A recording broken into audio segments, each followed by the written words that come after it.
In this episode, we're going to talk about vacating structures if they have bed bugs, or moving from room to room when you have bed bugs inside your house and the effect that can have on the infestation.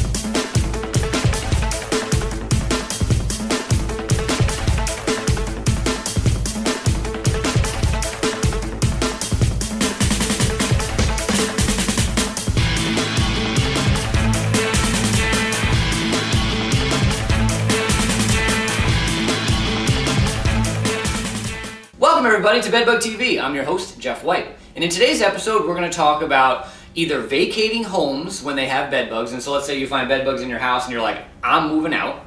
Or moving from room to room within the house. Let's say I find bed bugs in this room. Now obviously I'm in a hotel room, but let's just say this is a bedroom. I find bed bugs inside this bedroom and I say to myself, well, I'm not sleeping in that bed anymore. I'm going to go sleep in a different room.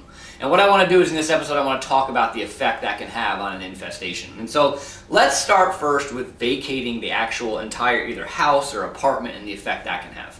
Now, what we know is that bed bugs can last for long periods of time without feeding. Research has shown that almost all stages of bed bugs can go at least 3 months without food. And the adults can go up to 6 months or sometimes even more without feeding. And so let's say I find bed bugs in my apartment and I say to myself, you know what, I'm moving out. And I'm going to have the pest control company treat it and then I'll move back in. May not be overly effective when it comes to treating the infestation because, as I said, after you move out, the bugs are just going to lie dormant. And then the pest control company is going to come in and they're going to treat it, but if the bugs are hiding, let's say in a wall void or in other areas that the pesticides don't commonly get to, because people aren't sleeping in the room, the bugs will just lie in wait for somebody to come back in, and then they will come out. And so the pest control measures that the pest control company did may not have any effect. And so, listen, I'm not here to tell you don't move out, because I can't do that. You know, if you're freaked out and that's what you feel like you need to do, then obviously that's your prerogative. I want to explain to you what the effect of doing so is. And so just know that moving out, you treat while nobody's here. The treatment may not be overly effective for bed bugs. When we talk about moving from room to room, so let's say I find bed bugs in here and I say, you know what, I'm going to go sleep in our guest room for the next couple days until, the pest control company comes and treats this room. And so again, the same kind of concepts apply. I am not telling you to not do that. If I did that, that would create liability and legal issues potentially for me. What I want you to understand is the effect that's going to have. And so if my pest control company comes in here and treats this room for bed bugs and nobody's sleeping in here, again, the bugs are not going to be moving around as they normally would, which can make treatment and getting rid of the bugs actually much harder. Now, some things the pest control company or you can do to overcome those issues is by setting a carbon dioxide trap in this room. Carbon dioxide will get the bugs moving because the bugs will think, okay, there might be somebody sleeping in this room. We'll post some links in this video to carbon dioxide monitors that you can consider using in that situation. But the bottom line is without a food source in this room, the bugs are just going to lie, they're just going to wait, and everything done in that room may not necessarily be overly effective.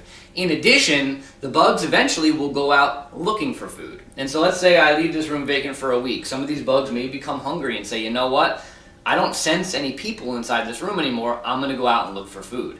And so as they do that, they start walking down the halls and they start spreading throughout the home looking for you or whoever else is now sleeping in the guest room.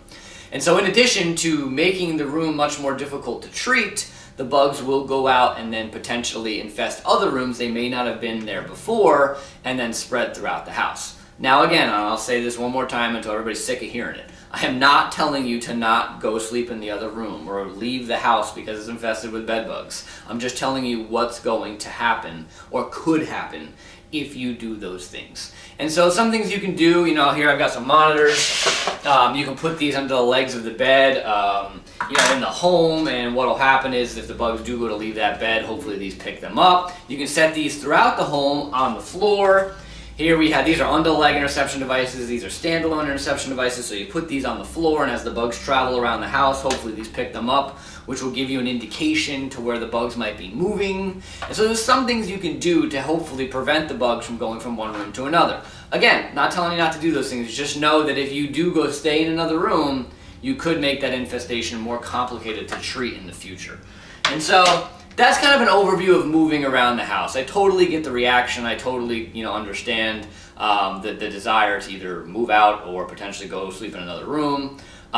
Just understand what that might do, and just know, there are ways to deal with it, and you can talk with your pest control company on how to address those concerns. If you have any questions, jeff.white@bedbugcentral.com, and I hope to see everybody soon enough.